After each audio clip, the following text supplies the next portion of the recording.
போட்டுலாம் பிரசங்கம் பண்ணலனாலும் ஒரு முக்கியமான ஒரு சத்தியத்தை அவர் இன்றைக்கு இந்த இடத்துல அவர் சொல்லும்படிக்கு கர்த்தர் ஏவுனது ஒன்று என்னென்னால், அது ரொம்ப சின்னதாக நீங்கள் புரிஞ்சுக்கிற அளவுக்கு சொல்லணும்னா பாருங்க, தேவன் தம்முடைய அளவற்ற கிருபையில இந்த ரட்சிப்பு என்கின்றதை கர்த்தர் நமக்கு தந்திருக்கிறார்.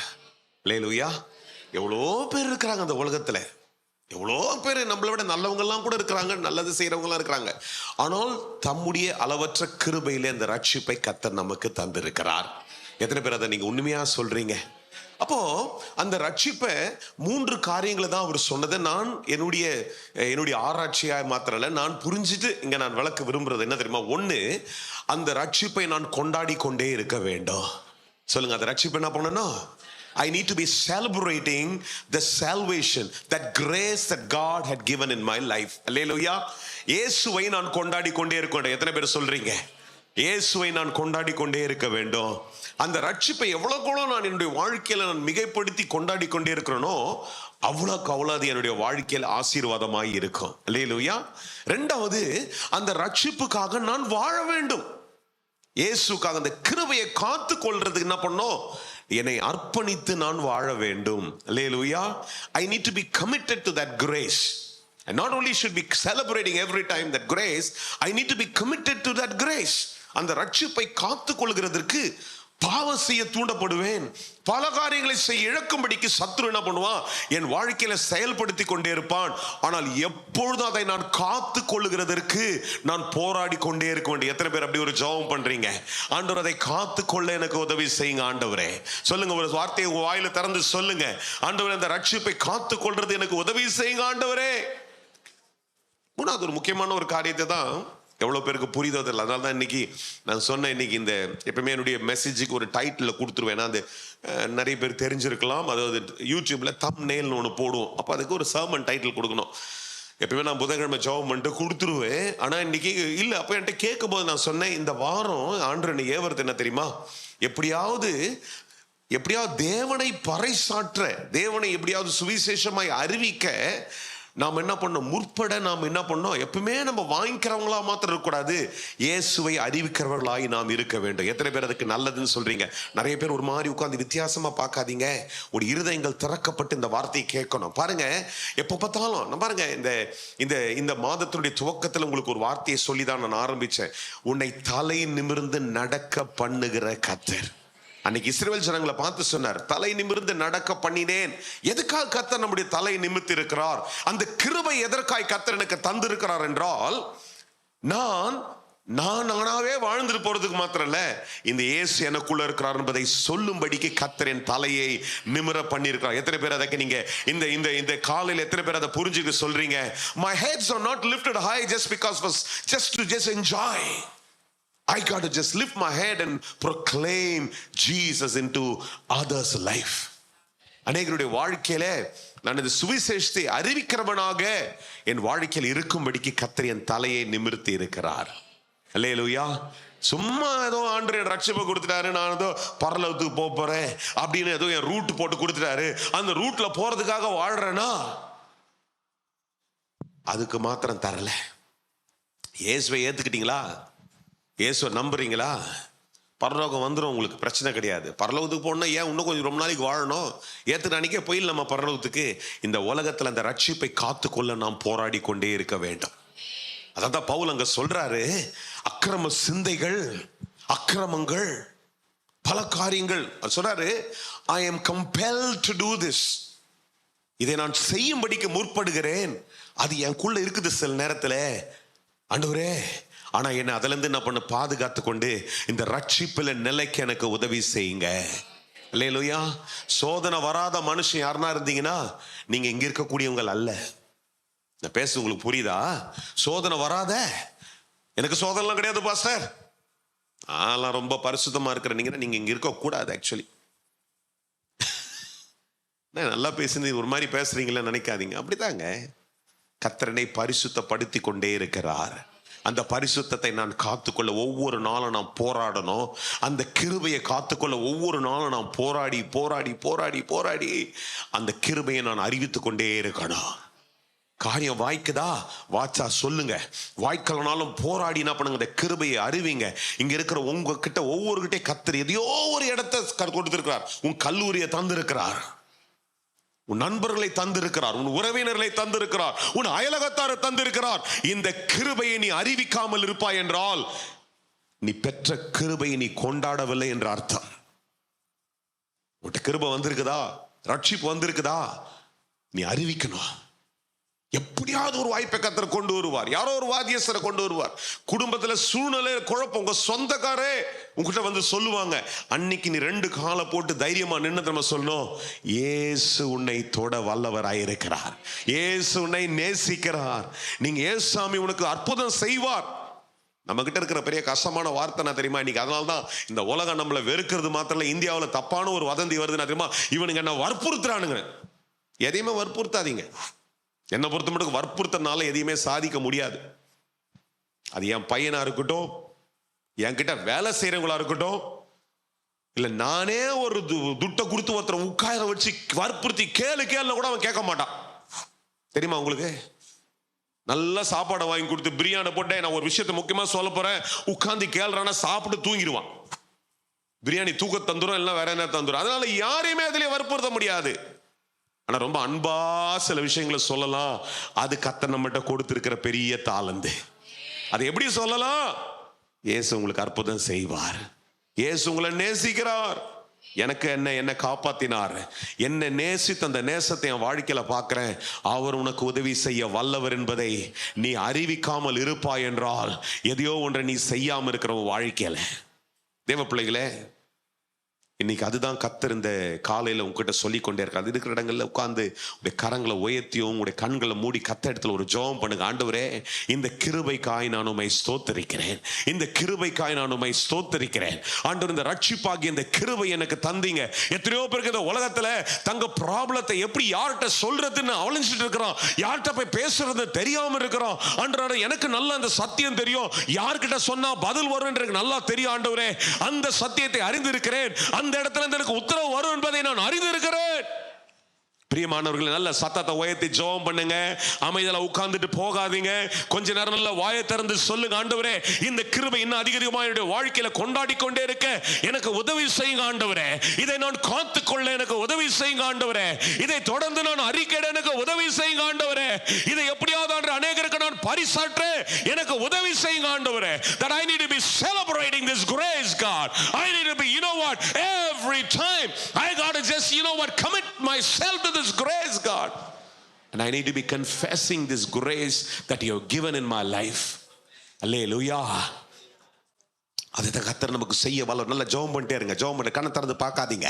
ஜெபம் பண்ண விரும்புறவங்க ஜெபம் பண்ணுங்க. இது நிறுத்தின உடனே கண்ணை திறக்கிற ஒரு ஆட்டோமேட்டிக் சிஸ்டமா மாறிட்டோம் நம்ம. அதனால தான் பண்ணி கண்ணை திறந்து உடனே பாக்குறீங்க. ஏதோ நான் பேசுவேன், நான் எதையும் பேசுறதுக்கு வரல, இன்னொரு பிரசங்கத்தை நான் பேசல, என்கிட்ட இன்னொரு பிரசங்கம் இருக்குது, நான் அதை பேச வேண்டிய அவசியமே இல்லை. இன்றைக்கு ஒரு வார்த்தையை கர்த்தர் தீத்து புஸ்தகத்துல 2வது அதிகாரத்தினுடைய 10ஆம் வசனத்திலிருந்து 12ஆம் வசனத்திலிருந்து உங்ககிட்ட பேசி இருப்பார் என்றால் அந்த பிரசங்கம் உனக்கு போதும். அதுல புரிய வேண்டிய முழுச 3/4 மணி நேரம் புரியலனாலும் 10 நிமிஷம், கடைசி ஒரு 10 நிமிஷத்துல ஒரே ஒரு காரியத்துக்கு ஒப்பு கொடுங்க. ஆண்டவரே, கிருபையினால ரட்சிக்கப்பட்டிருக்கிறேன், இந்த கிருபையை நான் காத்துக்கொள்ள, இந்த கிருபையை நான் கொண்டாடி கொண்டே இருக்க, இந்த கிருபையை அறிவிக்க கர்த்தர் எனக்கு உதவி செய்வீராக. ஒருவேளை நீ உன்னுடைய வாழ்க்கையில என்கிட்ட இது இல்ல அது இல்லைன்னு நீ ஒருவேளை போராடி கொண்டிருப்பாய் என்றால், இயேசுவினிடத்தில் வந்திருக்கிற உனக்கோ இல்ல இயேசு அறியாமல் இன்றைக்கு கேட்கிற உனக்கோ அவர் தம்முடைய கிருபையை உனக்கு தருகிறார். அந்த கிருபை உனக்கு ரட்சிப்பாய் மாறி இருக்கிறது. அந்த ரட்சிப்பு உன் வாழ்க்கையில் இருக்கும் பொழுது அந்த ரட்சிப்பை கொண்டாடி கொண்டே இரு, அந்த கிருபையை கொண்டாடி கொண்டே இரு. அது நீ காசு கொடுத்து வாங்கினதல்ல, நீ எதையோ செய்து தியாகமாய் செய்து வாங்கினதல்ல. That grace has been given into your life freely. You got to celebrate that grace. அந்த கிருபையை கொண்டாடு. அந்த கிருபை எவ்வளவுக்கு எவ்வளவு காத்துக்கொள்ள வேண்டுமோ அதற்காய் போராடி காத்துக்கொள்ளு. அந்த கிருபை உன்னிடத்திலிருந்து பறிக்கிறதற்கு, to take away that grace, there may be a lot of struggles, there may be a lot of sinful moments that will come in your life, but you got to commit to that grace. அந்த கிருபையிலே உன்னை காத்துக்கொண்டு அதோடு கூட நிக்காத. keep confessing that grace. அந்த கிருபை அநேகருக்கு சொல்லு. உன்கிட்ட ஒருத்தர் வருவாங்க, அது இல்லாதவர்கள் வருவாங்க, இலவசமாய் பெற்றுக்கொண்ட நீ அவங்கள பார்த்து இலவசமா சொல்லு, இயேசு உன்னை நேசிக்கிறார், அந்த கிருபைக்குள்ள வா என்று சொல்லு. அந்த கிருபையை கொண்டாடும்படிக்கு உதவி செய். அந்த கிருபை அவர்களையும் தொடும், உன்னையும் காத்துக்கொள்ளும், உன்னையும் நடத்தி கொண்டு இருக்கின்ற கர்த்தர் சொல்றாரு. அல்லேலூயா. அந்த கிருபையை கர்த்தர் உனக்கு ஈவாய் தந்திருக்கிறார். இன்னைக்கு பவுலை பார்த்து சொல்றார் ஆண்டவர், எப்பா நீ ஏன்பா சுத்தி உன்னை குத்திட்டு இருக்கிறதுக்கெல்லாம் பார்த்து பயப்படுற?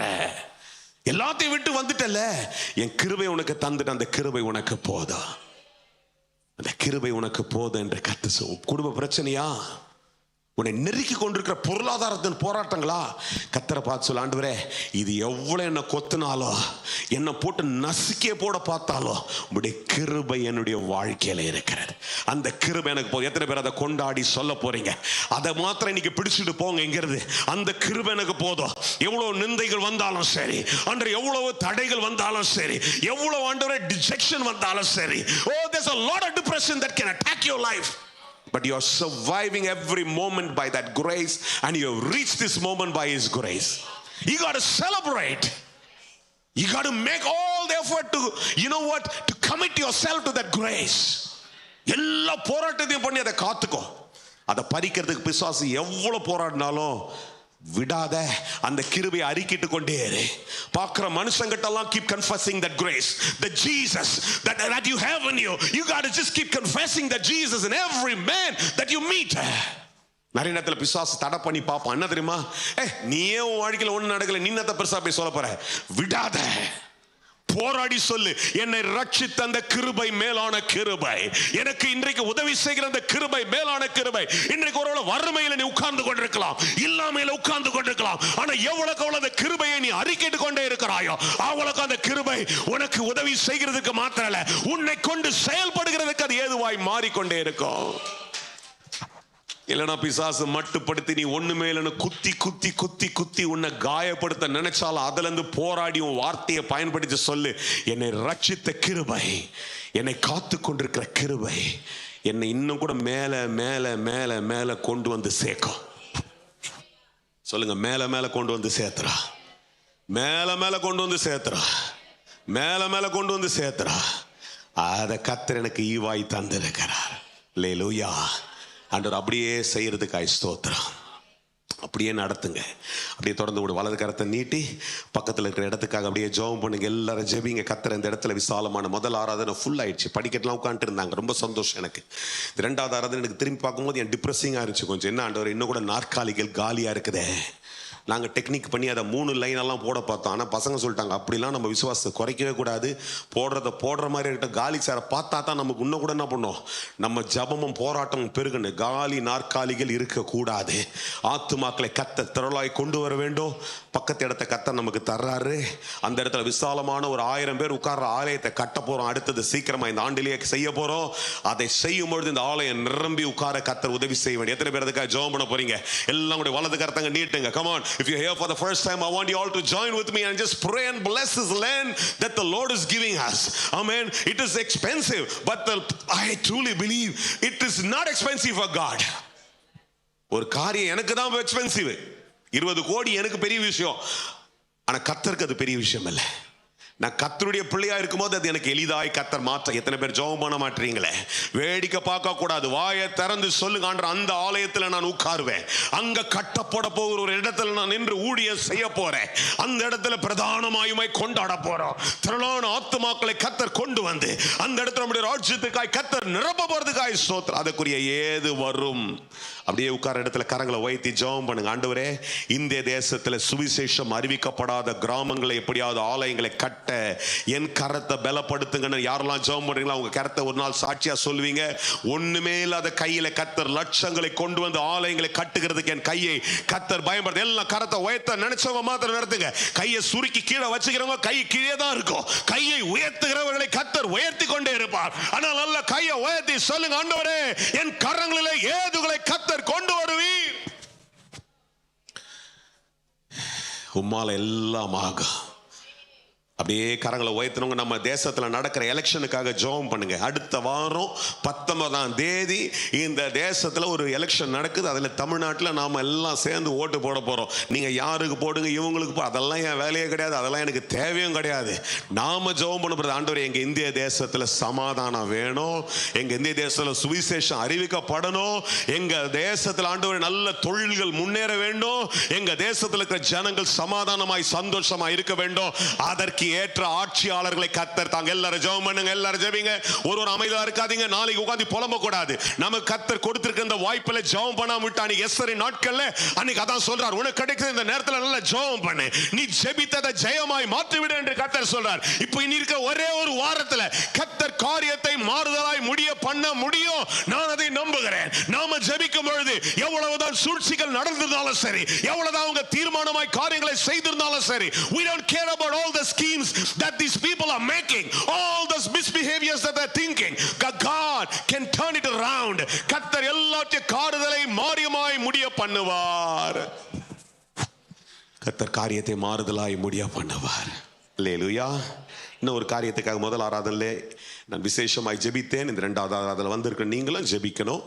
நம்முடைய இன்றைக்கு இந்த ஊழியங்களை நம்ம செய்கிறோம். அதில் விசேஷமாய் பீகார் பகுதியில் ஊழியங்களை செய்கிறதற்கு கர்த்தர் அந்த தரிசனத்தை காண்பிக்க மாத்திரல்ல, அதை விரிவாக்க ஒரு ஊழியம் அதற்கு முக்கியமாக இருந்தது. அதுதான் harvest ministries, harvest Christian ministries. அதாவது பாஸ்டர் கல்யாண்குமார்ன்றவரை நான் அடிக்கடி உங்களுக்கு சொல்லியிருப்பேன். தேவ மனுஷனோடு கூட தான் நான் 2022 ஏப்ரல் மாதத்து, இதே போல் ஒரு ஏப்ரல் மாதத்தில் போய் முதல் முறை பார்க்கும் பொழுது சும்மா வேடிக்கை பார்க்க போனேன். உண்மையாகவே அன்றிலிருந்து கர்த்தர் பாரப்படுத்தி அந்த பகுதியில் ஃபல்கா, அப்புறம் தண்டுகோரா, ஹசன்கஞ்ச், இப்படி எல்லாம் நமக்கு பேரை சொல்லி ஜெபம் பண்ணுறோம் இல்லையா. இந்த பகுதியில் அந்த ஊழியங்களை கர்த்தர் நிலைநாட்டினார். அந்த தேவ மனுஷன் பல ஊழியம் செய்யணும்னா சாதாரண நினச்சிக்காதீங்க, வெறும் சூட்டு கோட்டு ஆனர் மாத்திரம்னு நினச்சிக்காதீங்க. நிறைய உபத்திரம், பயங்கர போராட்டங்கள் இருக்கும். அவருடைய போராட்டம் எல்லாம் கடந்த ஆண்டுகளில் அவருடைய மனைவி வியாதியின் படுக்கையில் இருந்து போராடி கொண்டே இருந்தார். ரொம்ப சின்ன வயசு தான், 53-54 வயசு தான், 53 முடிஞ்சு 54 தான் இருக்கும். அவங்க வியாதியின் படுக்கையில் போராடி கொண்டிருந்தார்கள். ஆனால் அதன் மத்தியில் அவர் தீராமல் விடாமல் அநேக மிஷினரிகளை அவங்க எழுப்பி இந்திய தேசத்தில் பல இடங்களில் ஊழியங்களை ஸ்தாபிக்க கர்த்தர் அவர்களுக்கு உதவி செய்தார். அவங்க ஒரு சிங்கப்பூர் சேர்ந்தவங்க, ஒரு சைனீஸான சிங்கப்பூரில் பிறந்து வளர்ந்தவங்க. அவங்க இந்திய தேசத்தில் இந்த அருமையான தேவ மனுஷனோடு கூட இணைந்து அவங்க திருமணமாகி இந்திய தேசத்தில் வந்து பல ஊழியங்களை ஸ்தாபிக்க அநேக ஊழியர்களோடு இணைந்து இன்னைக்கு மேசிவ் மினிஸ்ட்ரி அவங்களை கர்த்தர் அநேகருக்கு, எனக்கு ஒரு பெரிய இன்ஸ்பிரேஷன். அவங்களுடைய மிஷன்ஸ் அதாவது அந்த பகுதியில் நார்த் இந்தியாவில் செய்கிறத பார்க்கும்போது எனக்கு ஒரு பெரிய இன்ஸ்பிரேஷன். அப்படியே அவர்களை கர்த்தர் ஆசீர்வதித்து வைத்திருக்கிறார். ஆனாலும் கர்த்தருடைய திட்டத்தின்படி அவர்களை கர்த்தர் தம்முடைய ராஜ்யத்திற்கு வெள்ளிக்கிழமை ராத்திரி ரொம்ப ஷாக். எல்லாரும் ஜெபம் பண்ணதை போல் அவங்க ஜீவனோடு இருக்கணும் அப்படின்னு தான் எதிர்பார்த்தோம். ஆனால் ஒரு 54 வயது ஊழியங்களை நிறைவாய் செய்து கொண்டு 2 பிள்ளைங்க, ஒரு மக பிள்ளைங்க படிச்சுட்டு இருக்கிறாங்க. அந்த குடும்பத்தில் ஒரு பெரிய ஷாக் மாத்திரம் இல்லை, ஆனால் அவர்கள் ஏற்றுக்கொண்டிருக்கிறாங்க. வெள்ளிக்கிழமை ராத்திரிலிருந்து ஆராதனை நடந்துகிட்டே இருக்குது. நாளைக்கு தான் அடக்க ஆராதனை. அதனால் அந்த குடும்பத்துக்காக நம்ம ஜெபம் பண்ண போகிறோம். இவ்வளோ பெரிய விளக்கம் எதுக்கு சொன்னோன்னா, நீங்கள் கதையை கேட்டு போகணுன்றதுக்குள்ள நீங்கள் எல்லாரும் என்ன பண்ணணும், ஜெபம் பண்ணாண்டவரே பாஸ்டர் கல்யாண்குமார் ஆசீர்வதிங்க, இந்த ஸ்தாபனத்தை ஆசீர்வதிங்க, ஆயிரக்கணக்கில் மிஷினரிகளை கர்த்தர் எழுப்ப, நூற்றுக்கணக்கான ஊழியங்களை இன்றைக்கி இந்திய தேசத்தில், அதாவது பீகாரில், ஒரிசாவில், உத்தரப்பிரதேசத்தில் பல இடங்கள் 20 ஆண்டுகளாய் அவள் செய்கிறது என் கண் கூடாய் நான் பார்த்துருக்கிறேன். எவ்வளவு கர்த்தர் அற்புதமாக இந்த ஊழியங்களை ஸ்தாபித்து எத்தனை மிஷினரிகளை ஏன் இந்த 4 நாள் ஏன் வச்சுருக்கிறாங்கன்னா, எல்லா மிஷினரி மேலும் வர்றாங்க ட்ராவல் பண்ணி. சில பெரிய பெரிய பாஸ்டர்ஸ்லாம் வெளி தேசங்கள் இருக்கிறாங்க. பாஸ்டர் மோகன்சில், ஆசிரியர் மோகன்சில் எல்லாரும் வர்றாங்க. நாளைக்கு தான் அதோடைய ஃபியூனரல். அதனால் அவங்க சொன்னாங்க, அதெல்லாம் எங்களுக்கு முக்கியம் இல்லை, எங்கள் ஹீரோஸ் வர்றாங்க, எங்கள் மிஷினரிமார்கள், கர்த்தர் தொட்ட மிஷினரிமார்கள் பல தேசத்தினுடைய பல கிராமங்கள்லேருந்து ட்ராவல் பண்ணி வராங்க. எல்லாரும் அந்த ஃபியூனரலுக்கு வர்றதுக்காக தான் நாங்கள் இத்தனை நாள் வச்சுருக்கிறோம் அப்படின்னு சொல்லி பாருங்கள். அப்படி ஒரு மிஷினரி தாகம். அவர்கிட்ட நான் பேசும்போது டிசம்பர் மாதத்தில் தான் ரொம்ப நேரம் சொல்லப்பட கர்த்தர் எங்களுக்கு டைம் கொடுத்தார். நாங்கள் இந்த பீகாருக்கு போயிருக்கும்போது அவருடைய அந்த தரிசனத்தை பார்த்து நான் வியந்து போனது மாத்திரம் உண்மையாய் தொடப்பட்ட, ஆண்டவரே இந்த மனுஷனை ஆசீர்வதிங்க, இப்படி இந்திய தேசத்தில் அநேக ஊழியர்களை கர்த்தர் எழுப்பி சுவிசேஷ ஊழியத்தை எப்படியாவது செய்கிறதற்கு ஆட்களை தேசத்தில் எழுப்பணும்னு சொல்லி பாரத்தோடு கூட அவரோடு கூட இணைந்து டிசம்பர் மாதத்தில் நாங்கள் பீகார் போயிருக்கும் போது அவரோடு கூட பேசி கொண்டிருந்தேன். சொன்னார், அதான் சொன்னார், ஃபர்ஸ்ட் வீக் சண்டே, அதாவது ஜனவரியுடைய ஃபர்ஸ்ட் வீக் ஒரு சர்ச்சுக்கு போகிறேன் அப்படின்னு நான் ஃப்ளையரை பார்த்தேன்னா, பாஸ்டர் ஃபர்ஸ்ட் வீக் போகிறீங்களே உங்கள் சர்ச்சில் இல்லையா அப்படின்னு சொன்னேன். என்னோட வீக் பாயிண்ட்டே அதான் பாஸ்டர், எனக்கு ரொம்ப வீக்கு. நிறைய பேருக்கு பிரியாணியை பார்த்தா வீக், இதை பார்த்தா வீக். ஏன்னா வீக்கே என்னென்னா மிஷன்ஸ்ன்னு பேசிட்டாங்கன்னா உடனே போயிடுவேன். யார் என்னை கூப்பிட்டு மிஷன் சண்டே நடத்துகிறேன், நீங்க வரணும், பேசணும். மிஷன்ஸ்க்காக பேசணும். மிஷன்ஸ்னா என்ன தெரியுமா?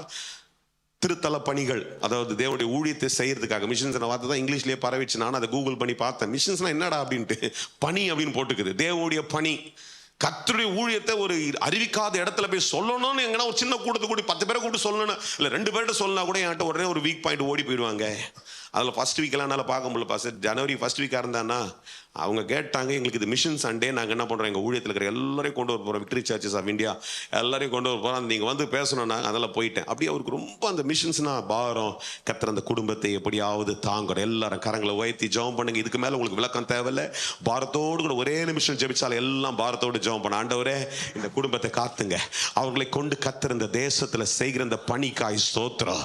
ஆண்டவரே, அவர்களை கர்த்தர் இன்னும் ஆசீர்வதித்து அவருடைய பிள்ளைகளுக்காய் ஜேடனுக்காய் ஜெபிக்கிறோம். ஆண்டவரே, ஜெஃப்ரின்காய் ஜெபிக்கிறோம். அந்த பிள்ளைகள் எல்லாம் கர்த்தர் ஆசீர்வதி. இந்த 2 பிள்ளைகளை கர்த்தர் வரும் நாட்களில் ஊழியர்களாய், ஆண்டவர் இன்னும் கூட தாப்பனை விட அதிகமாய் ஊழியர்களை செய்ய கர்த்தர் எழுப்புங்க. பாஸ்டர் கல்யாண்குமாருக்காய் ஜெபிக்கிறேன். கர்த்தர் இந்த தேவ மனுஷனை நிலைநாட்டி, ஆண்டவரே, இன்னும் கூட இந்த சுவிசேஷ பாரத்தை, ஆண்டவர் இன்னும் தேசத்துல இன்னும் எத்தனை இடங்கள் இருக்கணும், மலைப்பகுதிகள் எத்தனை இடங்கள் இன்னும் சுவிசேஷம் அறிவிக்கப்படாமல் இருக்குது. அநேகரை பயிற்றுவிக்க, அநேகரை ஊக்குவிக்க, இந்த சுவிசேஷ பணியை எங்களுடைய பட்டணங்களில், எங்களுடைய நகரங்களில், ஆண்டவர் எங்களுடைய கிராமங்களில் செய்ய கர்த்தர் நீர் உதவி செய்வீராக. கர்த்தருடைய பாரமானது இன்னும் கூட அவர்களுக்குள்ள பெருகி கொண்டே இருக்கட்டும். ஒரு நாளும் பிசாசு இது நிமித்தமாய் சோர்வுகளை கொண்டு வராதபடிக்கு கர்த்தர் நிலைநாட்டப்பட்டு கொண்டே இருப்பீராக. சோத்திரம், சோத்திரம். அப்படியே ஜெபிங்க. இஸ்ரேலுக்காய்